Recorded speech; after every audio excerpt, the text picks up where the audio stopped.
Wow. So it really does mean a lot to me to be sustainable. No, of And I know course. it does to you too. So I'd love to hear about Oh that yeah, from your perspective. absolutely. I'm gonna explain that. But when it happened that you get to know about fast fashion and their practices, and you thought that there's something wrong. It's something they're doing something wrong with the planet and the people like us with the other countries, or third world countries like Africa and other countries like that. So how did you find out, and how did your thought process change around that time? Yeah. So a few things. So first would be the unfair labor practices that it takes to build this fast fashion.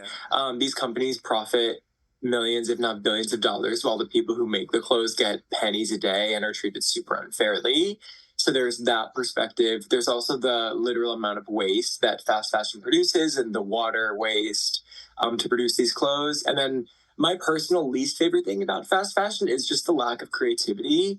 Companies like Shein rip off independent designers, many of whom are queer or POC designers, and they just take their designs, reproduce them at a lower price point, and then Yeah. just profit off them. And I think that's so disgusting. So I really hate that, and I think that's one reason why I really try to be as creative as possible and really showcase that.